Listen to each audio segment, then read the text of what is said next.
up? What's up? What's up? Good day. Good evening. What's up? Welcome back to another episode of Clapback Culture. I'm your girl's Jules Jessie, alongside my co-host JC from the OVT Network. What's up, JC? What up? What up? How you doing? How you doing? How you doing? Good. You look I'm fresh today. I got a haircut. I'm off. Hey, That's the still biggest feeling thing. good, feeling good creeping up on this Friday. It must have been, black people, we love to go get a haircut and stuff, right? Right, Right when the sun break. right there. I'm looking at the straight backs with the baby hairs. So I'm just like, I Listen, see you. you see. You see the stitch braids coming through one time for the one time. Oh boy. Okay. We I wasn't find out we needed to clean it up a little bit. People the looking bummy. Everybody look clean. Skin looking glistening. All that. I'll be trying. I'll be trying. What's up, y'all? I see y'all pulling up, pulling through, coming through in the show. Glad to have you back. Make sure you guys pull up in the comments. We got a lot of stuff we want to talk to you guys about. And of course, please share the stream. We want to make sure we're tapping in with some of those audience members that don't know about the show but should. So, JC, it's been an interesting week. Especially an interesting week in the headlines. It was a lot of show topics to choose from. I kept having to like move stuff and think like, what is a priority? What should we focus on tonight? So, of course, we have to talk about President Joe Biden officially announcing his run for president. We got a quick clip at his campaign drop. Let's take a look. Breaking news, President Biden just announced his re-election campaign via a video announcement. The message is, finish the job. The question we're facing is whether in the years ahead we have more freedom or less freedom, more rights or fewer. I know what I want the answer to be, and I think you do too. This is not a time to be complacent. That's why I'm running for re-election. The president entered the 2020 race 4 years ago today and later held his first official campaign rally on Aikens Oval. At 81, Biden will be the oldest candidate to seek re-election. He has to win over members of his own party. A new poll from the Associated Press shows only about half of Democrats think the president should run again.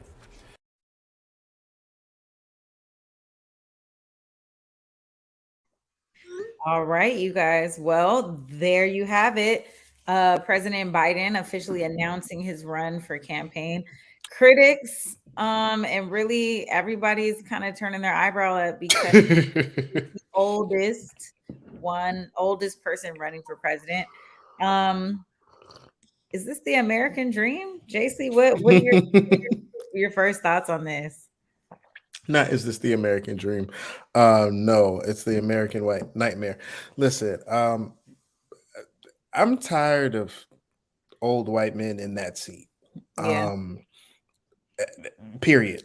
I'm just really, and he's really old. Like, not to be ageist or anything, but we've seen the effects of like his age in practice, not in theory. Like there's falling off bikes, Oh God. forgetting lines, forgetting his thought process like mid sentence. Like he's done a great job. He has an amazing track record. I love the things that the Democrats have done, and I rarely ever say that. But I pass the torch to somebody at least 40 or 50 years younger. Like we need change. So he's Change. running on this theory of like there's still more work to do, or like the job isn't finished yet. And I'm not torn in my decision in that I don't want to see Joe Biden have another term for presidency. Um, I don't feel there has been any significant changes under his administration. Okay. And please correct me if I'm wrong, either JC or you guys in the comments. I want to see more. I want some more oomph. You know what I'm saying? And I feel like the Republican Party, at least Trump's Republican Party, is very aggressive in terms of what they're willing to do to push their agenda.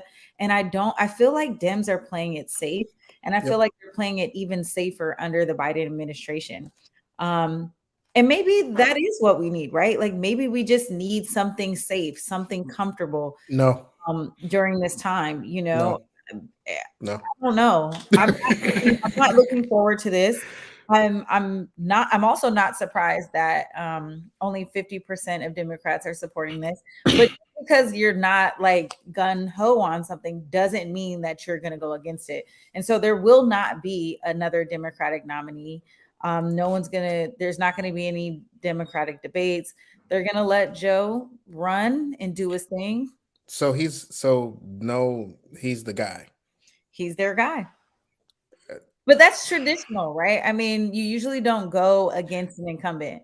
So I don't care. Like I don't like either. Is there not a way to do an amicable kind of like side by side thing? Like I don't I think they're too scared to lose. I think they're too scared to lose, and I think Joe is safe.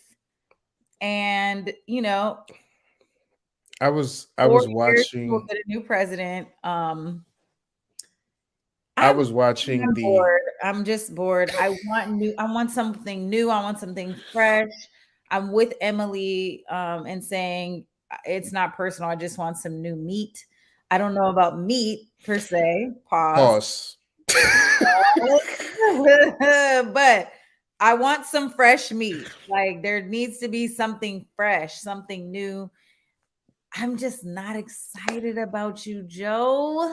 Come on. I was watching the Breakfast Club interview with Justin Pearson, and in it, this Tez, I'm not sure who Tez is, but she's like the new, I don't know if she's the fill-in, I don't know if she's the regular for Angela Yee, but we need her. I love that woman. No, you know Angela Yee is gone. Yeah, but that's what I'm saying. Like, I don't know if this new woman Tez is filling her spot, or I'm not sure if it was they have a rotating guest host, but go ahead.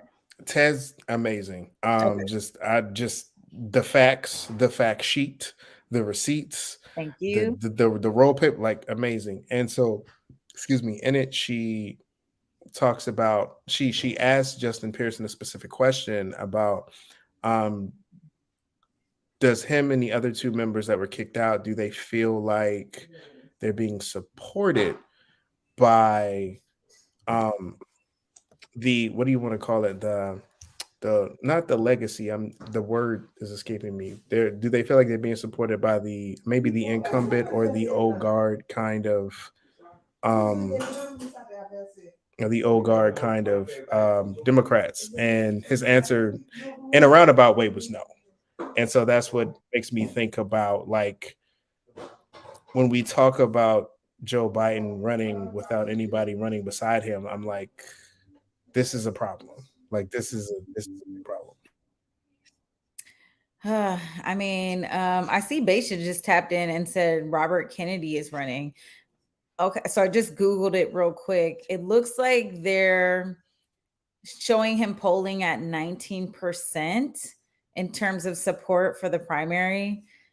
I don't know Robert Kennedy. I mean, namesake, maybe you might do something, but let me tell you something. When it comes to taking over the machine that is Donald Trump, you're going to have to come with some smoke. So take a look at Donald Trump's new initiative that he would like to discuss. This is what his campaign dropped as it relates to homelessness. Let's take a look. Ban urban camping wherever possible. Violators of these bans will be arrested, but they will be given the option to accept treatment and services if they're willing to be rehabilitated. Many of them don't want that, but we'll give them the option. We will then open up large parcels of inexpensive land, bring in doctors, psychiatrists, social workers, and drug rehab specialists, and create 10 cities where the homeless can be relocated and their problems identified. But we'll open up our cities again, make them livable, and make them beautiful. So if you guys don't understand that clip, let me break it down. Donald Trump is saying, should he be reelected, they are going to sweep the country of everyone that is homeless, urban camping. It's going to make it illegal for them to be homeless on the street. They're going to take them, haul them into these new tent cities in the Midwest.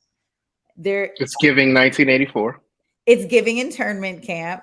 They're going to take all these people away, and then they're going to implement doctors and social workers to like clean them up so that they can go back into regular society. It's giving concentration camp. It's giving very much concentration camp. But you know what it's also giving?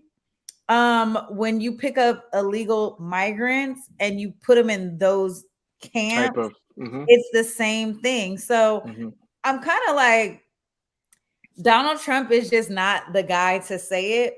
But if the Biden administration or if someone else from the Democratic Party was like, oh, we're going to create these, they just wouldn't call it exactly what it is.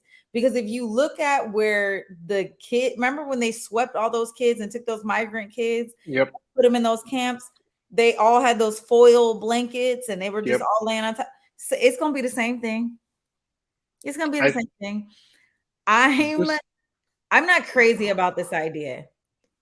But I hate it.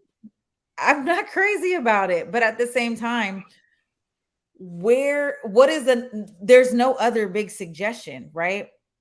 You can't keep thinking that you're going to take care of the unhoused without implementing these wraparound services. So if Donald Trump is saying, okay, we're going to take everybody and we're going to give them wraparound services in these controlled environments, then perhaps we can get them back out into community.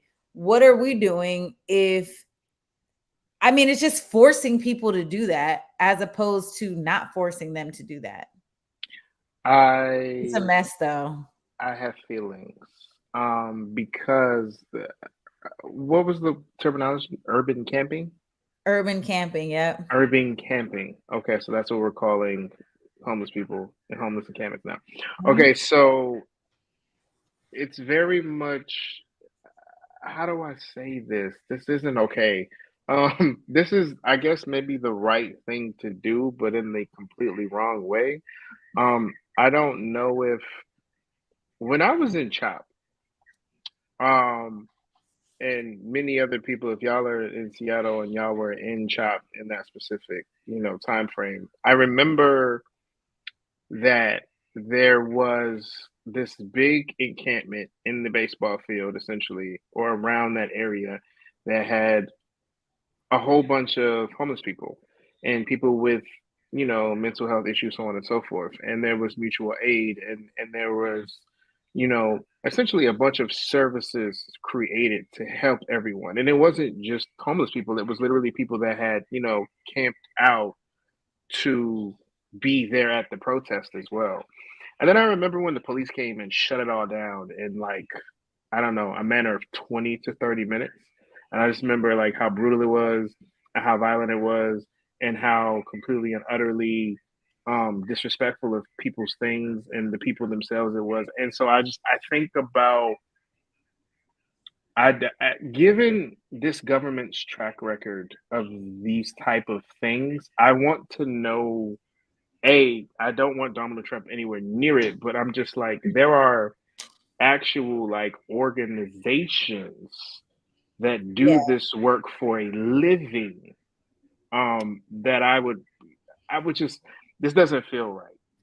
I'll go with your latter point, and that there are organizations that should take the lead in doing this, but I'm actually I may be putting my foot in my mouth, but I'm gonna argue on the side that this is not a terribly bad idea. There are some flaws in the plan, but I think essentially there could be some benefit to this. If we have all these people that are unhoused in community that need wraparound services, this could be an opportunity for them to go seek help. And be in a place that's safe and controlled. Now, do I think people are going to be able to do that? And this, like, and we're actually going to be able to see it through kind of the way that Trump is saying so? No. But I'll tell you what, JC, middle America is going to buy into this. Trump supporters are going to buy into this and think, hell yeah, let's sweep these guys off the street and get our streets clean again and everything look beautified. I mean, that's not possible, right? America is not shaped in a way that it's like that because, you know, everyone's looking at it from like a moral capacity. Like nobody wants to see that. You know what I'm saying? But I don't know. But see, it's not just that for me. It's the fact of like the thing that white supremacy and capitalism does with issues like this is we put a band-aid on a gunshot wound, right? So instead of like addressing the issues of resources or addressing the issues that cause homelessness in the first place, which is, you know, exorbitant cost of living, having these skyscrapers be at 20 and 30% occupancy while, you know, we're charging $8,000 a month for rent in a one bedroom. Instead of addressing these issues and regulating the things that should be regulated, we try to regulate people, or we try to regulate you know, just basically we go all around the thing instead of going straight into the root. Yeah. And I'm just like, this is an example of going all around the bush. You're not calling a thing. What you're saying is you refuse to call it homelessness. You say that it's urban camping. You refuse to say that the root of these people's urban camping is their inability to actually have access to resources, healthcare, medical care, stable housing. You refuse to say that. What you then say is that we're going to just pick everybody up, take them off the street, and put them in the middle of nowhere in Kansas. Like, no, bro, like that's not. No, that's why I don't like it, because it would be different if it was just actually talking specifically to the issue, but we're talking around the issue and putting a bow tie on a very ugly piece of shit, and I'm not into it. Yeah, I think, you know, the way that the reality of this would be essentially exactly what you said.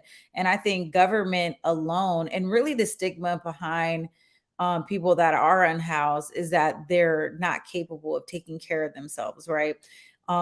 There is a large percentage of people that are unhoused who do struggle with addiction, and mental health issues and things of that nature. But there's also people that are, you know, couch surfing, who literally don't have anywhere to go, right? So they may not essentially be sleeping on the street, but they just don't have anywhere to go, right? I don't know about you, but Seattle, the cost of living is hella high. Here in DC, it's hella high. And we're all one paycheck away from like not being able to take care of ourselves. The medium family income here, right? The MFI here, in order to get housing, your family would need to make your household for a family of four, essentially a family of four, but your household, in order to be able to survive here in Washington, D.C., in the District of Columbia, the nation's capital, would need to bring in $160,000 a year combined. I was close. I said 150, but I was close. 151. What's the difference of 10? What's the difference? What's the difference of 10 grand? What that is like? And that's the bare minimum. That's not even saying like to live comfortably. That's to live, period. Mm-hmm. And so you think about a mom. Let's just say a family of four, right? A family of four. You know, maybe they're both making $50,000. Mom and dad are both making $50,000. That's $100,000. That's $60,000 less than what they need to make. Rent for here for a one bedroom at market rate at base can be, in a nice neighborhood where you're not hearing gunshots everywhere, $2,000 to $2,500 a month. Okay. Now, if you want to take it to the hood and raise your kids there, right, then maybe you can get something for $1,600 a month. And that might only be a one bedroom apartment. And so we have these conversations about families fighting to get housing vouchers, right? And they really need that access to affordable housing, because when you continue to live in a metropolitan city, you just get outpriced. And so now it's like, okay, I have a housing voucher, but my voucher says that I can only make X amount of dollars until I have to pay 30% of my income. So now just imagine you're in a 1-bedroom apartment, your market rate is $2,400 a month. Then you say, okay, I want to get a job. Maybe I'm going to make $20 an hour. That's not really anything. You make $20 an hour, you bring in that check, and then boom, you got to report that. And then you got to pay 30% of that money in your housing. How can anybody survive? And that's to say, that's one person, right? Now imagine you got little kids. You don't have access to transportation. I see moms spend $40 a day on Ubers to get their kids from the schools from here in Southeast to uptown, so that they have more equity and inclusion in schools that are getting better funded. Here in my community, 59% of our schools received budget cuts. 59%. That's crazy. $38 million was removed from emergency housing programs, right? And so we have these conversations about equity and inclusion, and all of us are sitting in a metropolitan city like, damn, I can barely afford to live here, let alone buy groceries. And so the audacity to think that this person on the street who's living in a tent, we're a couple steps away from that too. And so I hope that we do come up with policy that supports people that are unhoused, that we do come up with something. I don't necessarily think this is it, but I do think what I do like about this, and like is probably not the best word, but what I do like about this is that Donald Trump is always super aggressive in his approach. And that is what my issue is with Democrats and really the Biden administration. They're so freaking soft, bro. Like they're soft like Charmin, and nothing else gets done. I want to say two things because that's a good point. But so Emily brought up a point that I think is extremely relevant when she says basically income has to become obsolete in the equation to healing people long term. Agreed. Yeah, love that. But in that, you just want America to not be America, sweetie. And I don't know if you've been in this place. Are you new here? We hourly? No, she knows. She knows. That's just a solution. Right. But solution, but we're not. Right. But the other thing that I also think is interesting is that is it specifically people that sleep on the streets, or the thousands of people in LA or other cities in Hawaii, so on and so forth, that sleep in their cars? Right. So like, what is the definition of that? Just people on the, essentially, from what his campaign says, and we're going to wrap this up and move on to our next topic. But essentially, it's just people who are caught on the streets. So I don't know if that means people who are staying in shelters. I don't know if that means people who are living in their cars. I think these are people who are legit sleeping on the streets, whether it be in a tent or on a bus stop or something of that nature, something that is going to be essentially an eyesore, because his next round of rhetoric was, and we're going to clean everything up and make America beautiful again. Right. And okay. Yeah. So we'll stay tuned with this, you guys. But I mean, listen, Joe Biden, Donald Trump going back head to head again in this upcoming election. We'll see who else drops something else in that. Look, let's turn over to a bright note. A New Orleans high school student is setting new records, a Guinness record at that, with over $9 million in scholarship offers. He applied to almost 200 colleges. Let's take a look. It is time for the best news you'll hear all day. And one high school senior broke a world record with $9 million in scholarship offers. He applied to more than 200 colleges and got offers from 125 of them. I remember applying to like 5-6 schools, and you applied to over 200. And so what was the thought process going into it? Like, were you setting out to make a record? No, I was not initially when I first started applying to the schools.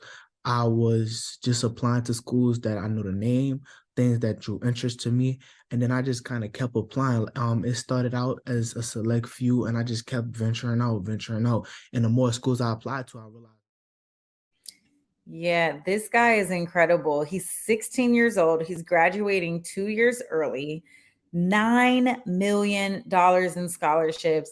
Like you heard him say, he's just going after this Guinness book record right now. He has a 4.98 GPA. He's kicking ass. He's fluent in Spanish, and he's intending to pursue a career, or excuse me, he's intending to pursue computer science and then go to law school. I just appreciate the blackness of it all. Black boy joy. Bro came in. He got the 2 strands. He got the strong New Orleans accent. I love a New Orleans accent. I was like, oh, you black. I love it. Come on, brother. Like, you know what I'm saying? Like, I just, and you know, in that interview, he goes on to say that he is proud of the fact that he is accepted to all of these colleges and all of these schools, and it's not because he dribbled the ball. It's not because he runs fast. It's not because it's surely based off of his academic prowess. And I love that because it's like, you know, we know that we do all the things, but to have it so blatantly in your face, undeniably so, like that's the best part. Like, yeah, that's the best part. I mean, there's really nothing more I can add to this except, like, even as a viewer, I'm just watching this and I'm like, I'm so proud. I know his family, his friends all have to be so proud. And one thing that he really pushed to say is that he's a God-fearing young man and that he keeps God first, and that he's really pushing that other people behind him continue to put their education and list it as a priority. Look, you guys, like, there still is hope for the generation going to college. I mean, a lot of these kids are just uninterested and they think they don't have to anymore. DC is a degreed city. Okay. People have multiple degrees. People will tell you their degrees in DC before they tell you their name. I'm from there. I know. Yeah. I mean, I'm saying it's a huge degreed city. So I kind of don't understand. I mean, everyone is not going to go to college, but everybody absolutely needs to go into a trade or do something. This right here shows solid ambition, if nothing else. And so I love to see a young person taking opportunity, grabbing and going after it instead of just like wasting their time doing something useless. So shout out to this young man, Dennis Malik Barnes. Okay. And he's going to announce May 24th where he's going to decide to go to school. So we're going to definitely bring it back. Norfolk State is a great school, son. So if you want to go there, go ahead. All right. Well, look, let's take a quick break. But when we come back, we got to, share our condolences for a few lives that are lost. Stay tuned. You're watching Clapback Culture. COVID-19 hurt my income, my health, and my family. We were about to lose our home when we heard we might be eligible for homeowner assistance funds from the government. We called 1-877-894-HOME, and a housing counselor stepped in. They talked to our lender and saved our home. Because falling on hard times does not have to mean losing your home. Federal funding details at washingtonhaf.org.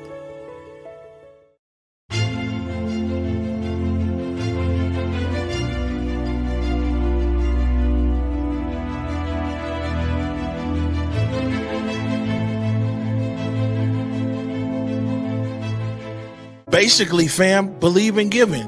Like, we have to be willing to give more, and people seem to always think giving means money, but nah, bro. It's like you can give time, you can give understanding, you can give access, you can give a listening ear and an open heart. You can give and share your God-given gifts and talents, but you just got to give.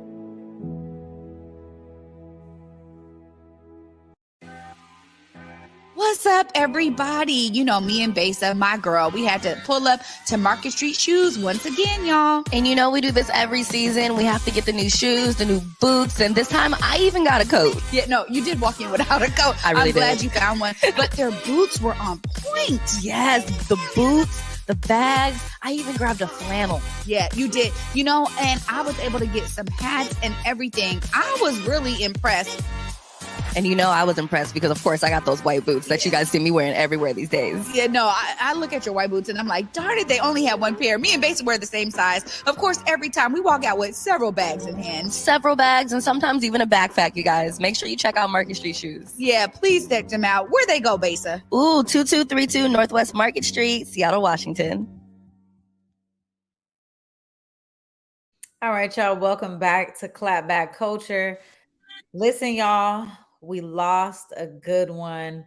Jerry Springer, 79 years old, lost his battle to cancer. Cultural pariah, you guys. This guy made part of my childhood, okay? Like with the Jerry Springer show. And in fact, doing some research, I had no idea that Jerry Springer once had a political career and was a former mayor of, I think, Cincinnati. Hold on, I'm gonna pull it up and see. But yeah, he started out in politics, moved on to like being a part of a news station, and then got his hit show doing the Jerry Springer show, and stayed on Jerry Springer for 27 years. Like, oh yeah, former mayor of Cincinnati, exactly. I mean, I didn't see that for him, but Jerry Springer, that's my guy, man. You just dropped hella knowledge. I didn't know any of that, but all I know was Jerry. Did you used to watch the show? Of course. Okay. I'm a child of the 90s. Like, what are you talking about? Yeah, true. Like that, Jerry Springer was always on, like in rerun, but we used to stay up late. Shout out to my homegirl, Sheena. We used to stay up late so that we could catch Jerry Springer. And then Jerry Springer started coming on daytime. So I only caught Jerry Springer during Jerry Springer daytime. I didn't know. I know at night it was like the rerun. Yeah. But I didn't know that it was only I thought it was always on during the daytime. I didn't know. So it started at night and then it went in the middle in the day. Yeah, I mean, and it kept staying salacious with the topics of like, I had sex with a stripper. Which is so mild now when you think about it, because we have songs about that. Mild. You know what? I never really thought about that, but you're right. It is super mild, right? And back then it was like shocking entertainment. I mean, this was the first time that on regular cable you could see people arguing, throwing chairs, fighting each other, being broke up by security, and it was ghetto as I don't know what. And it was ghetto and redneck all mixed together. I mean, it was a beautiful time. Right. The low vibration came in multiple yes things, and it was enjoyed by everyone. So it was low vibration. It was so good. It was like, yeah, you're right. Everybody said that, because I remember, oh man, just so many good times, like just the fights, and I want to go back in history and realize when people shouting Jerry became the fight bell. Like, I want to know, because I know that didn't start like that. So my question is, when did that become?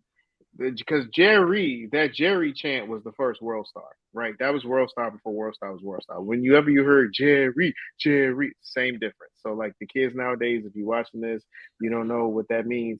Basically, when you heard Jerry, it was like World Star. Like, it's the whole situation. So it's so crazy. Like, any chanting is supposed to get you hyped, but Jerry Springer was definitely like, he kicked it off. I mean, and correct me if I'm wrong, y'all. Like, I don't remember before Jerry Springer like anything like Jerry Springer. Like, he was that guy, and then he became the paternity test guy, like that. But you know what? Daytime talk shows back in the 90s, by far superb, by far best thing on TV. Like, nothing is touching Jerry Springer, Jenny Jones, Ricky Lake. Sally Jesse Raphael. Come on. They were coming with all the shows. And it was like a battle on, like, it was either makeover shows, paternity shows. Oh, Maury, bruh. Don't forget Montel. Because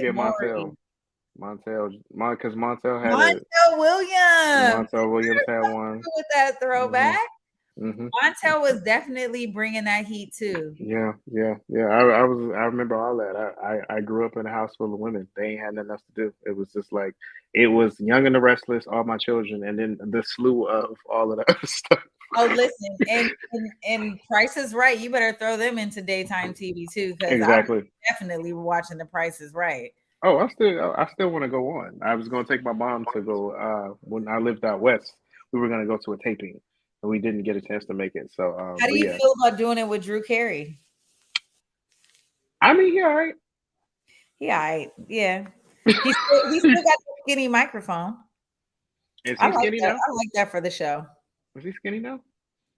Yeah, he's a skinny Okay. Carey. I mean, you know, I like the Wayne Brady. I thought Wayne Brady was delightfully corny enough. And he's like, what's the word that I'm looking for? He's non-threatening enough for white viewers. You know, well, until he did that, is Wayne Brady going to have to slap a bitch? That was the whole thing. But no, remember Dave Chappelle when he did that skit with Dave Chappelle on the Chappelle Show, and he literally said that after that, like if you pay attention, like he disappeared for a while because of like all of his non-threatening black man appeal kind of went out the window with that skit. And they were like, oh, Wayne Brady cursed. I think he said the N-word. It was a lot. Dang, Wayne Brady, we didn't know we were going to see you in that light. Yeah, another person we lost was Harry Belafonte, which I probably should have started with this because Jerry Springer seems like, no disrespect, but it just like all we really think about is like trash TV. And then we have Harry Belafonte, who's like legendary entertainer, civil rights icon, you know, died essentially from old age. He died at 96, you guys. Harry Belafonte was, you know, when I think of him, I always think about his relationship to Dr. King. I think about his work during the March on Washington. I think about all, you know, his advocacy during the anti-apartheid, like, and of course, I think later on in life, like having a lot of work in films and TV shows and kind of working behind the scenes. So rest in peace, rest peacefully, high vibrations to Harry Belafonte. What's crazy is too, when I got the notification on my phone that he had passed, like the day before, I had literally just brought up Harry Belafonte because I don't know how I got on the topic of colorism and how I don't know if can we go there anyway, how sometimes, you know, light-skinned people are discredited in their blackness because they're light-skinned, and I'm like, hold on, wait a minute, some of the most hardcore OG people we have in the pantheon are your complexion. So I'm like come on. So I was like, I can't. Angela Davis, where are you? Come on. So I was like, I can't really, like, I don't like when people do that and try to discredit, you know, light-skinned black people and be like, oh, you're not really black. Oh, but anyway, so no, and I was just talking about Harry Belafonte, and I was like, you know, and I mentioned him. I brought up Harry Belafonte, Zendaya, Angela Davis, Malcolm X, like all of these light-skinned black people that were like, that go harder than, you know, yeah. You know, so I'm like, it was just crazy that, and then, you know, literally 24 hours later, it pops on my phone, Harry Belafonte passed away. I'm like, wow. I know that's such a great loss. But you know, to live to 96 is a blessing. And so, I mean, he had a good life, bro. Like he ain't nobody sad. He did good. Nobody is sad. Nobody. Yeah, you deserve it. You deserve it. Let's get messy, JC. This is a messy ass topic that I want to talk to y'all about. Did you hear about Designer? Okay. Designer, the rapper of Panda. Okay. We ain't heard from him in a minute. It's been real messy. He's been real quiet lately, but allegedly he, well, not even allegedly, like he absolutely allegedly he did it. Yeah. He was arrested and charged with indecent exposure for masturbating and exposing himself on a Delta flight on the way home from out the country. I think he was coming back to the States from Tokyo. According to sources, the 25-year-old rapper exposed himself over 3 times in the first 60 to 90 minutes of the flight on the way to Minneapolis. The flight attendant kept telling him to 14-hour flight, y'all. Oh, such a mess. That's so nasty. The flight attendants kept spotting him exposing himself. They kept telling him to chill. He kept telling them no. And kept covering himself up or whatever. And then finally, when he got moved from out of first class into the back of the plane, a jar of Vaseline dropped in the aisle. Disgusting. Anyway, in the article, it even talks about his friends who were on the flight with him having to keep him under control. He came out on social media on Instagram in his story, basically saying that he has not been feeling mentally well. While he was in Japan doing a show, he went to the hospital and took some medication because he said he just wasn't feeling right, that his head was all over everywhere. And so he went and checked himself into a mental health hospital when he arrived back to the US. Listen, I kind of think he was wilding, but the way the story breaks down, it's like you can tell something was off because allegedly, because he also allegedly said to the flight attendants to the arresting officers that he was masturbating on the plane in front of the flight crew because he hadn't had seen sex. no black girls. Oh, well, no, I'm inserting. But yeah, he didn't have sex in Tokyo. So I'm assuming one of them or a couple of them were some sisters. And he was like, oh, okay, well, he's kind of off anyway, though.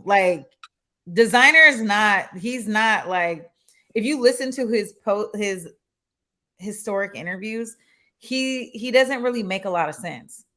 I've never had the displeasure of listening to a designer interview. Well, listen, you may as well not start now.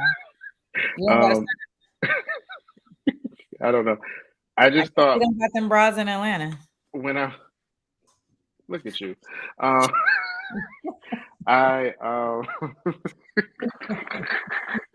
no, no, it wasn't supposed to be this way. Okay, so now when I saw this and I was like, yeah, he a little something is not right. But the thought and the planning though, because I showed the story to my friend and my friend was like, I don't believe it, and he was like, he did it on purpose, and I was like, I don't know, because that's just a weird thing to do. There's exhibitionism, and then okay, well, but the jar of Vaseline was the thing that sealed it for me. So I'm like, at what point? Literally, this was premeditated. This was premeditated crazy. So wait a minute, I was just like, wait a minute, what type of drugs was you on? You know what? Ambien. Ambien is not gonna make you whip out your joint and just start getting to it. People have taken Ambien and literally woke up at work, or in the middle of driving a car. Indecent exposure is extremely disgusting to me. What if you were having I have no defense, but I am saying something not right.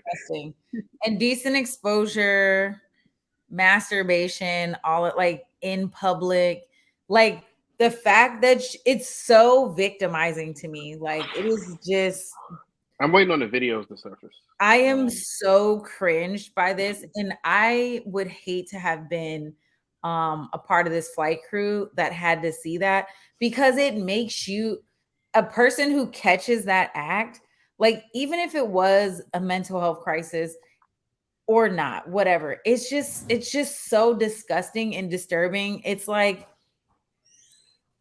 rape. It's I don't want to be a part of that. And it's you forced that upon me. You know what I'm saying? It's just so disgusting. It makes me uncomfortable.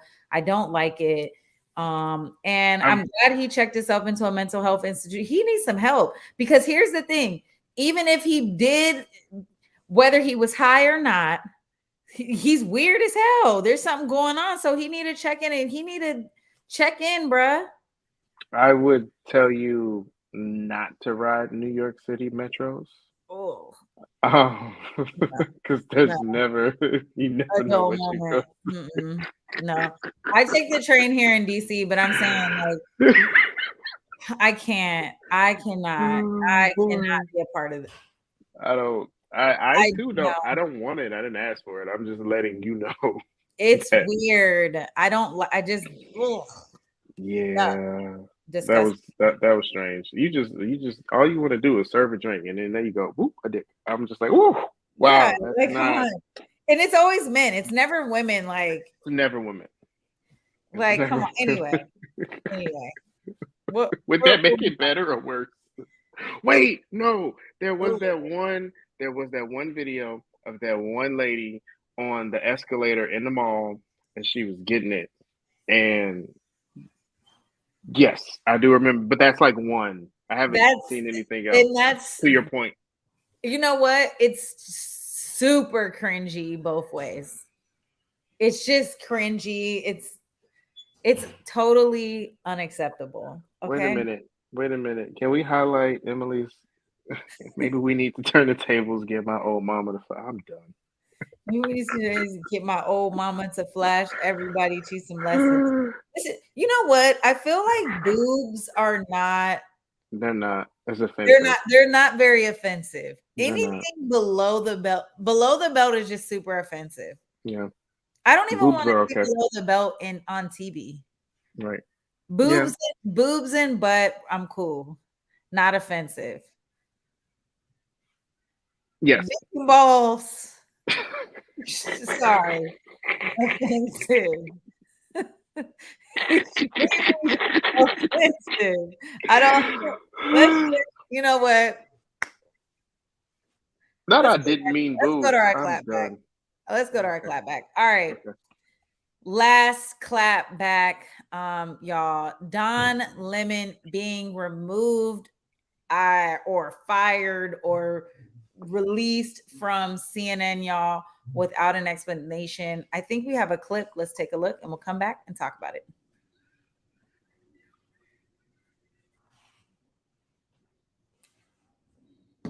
I think we have a clip. Or not. No, we do have a clip. Okay, well, hold on. Let's let Cuddy get an opportunity. Oh, he said, okay, we don't have a clip. Well, that's cool. We can still talk about Don Lemon fired. All right, so I'm going to pull up the statement that this is very newsy, by the way. I like that. I think we have a clip. We both went to sip. We don't have a clip. We don't have a no. Okay. No very clip. CNN, right? No, we're cool, Cuddy. Don't even worry about it. So Don Lemon is pulled from CNN. I personally feel some type of way about this because he was on CNN for 17 years, but he's the only Black and queer person that I've ever known to be on prime television. And I feel like the reason in which he was pulled from CNN, one, they never told us why, right? Like Don released his statement and I think it's just, well, first he got snatched from his show, right? And then he got moved to daytime. And then they were trying to say, oh, he's sexist and, misogynistic and blah, blah, blah. And then he said that lady wasn't, she was in her prime.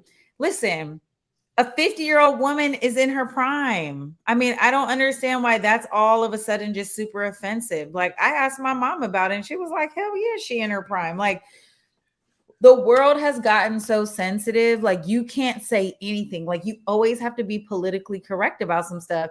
Like why isn't are we ageist because we're looking at Joe Biden and it's like, bro, you're 81 years old. You're going to be the oldest president. Like he's 81.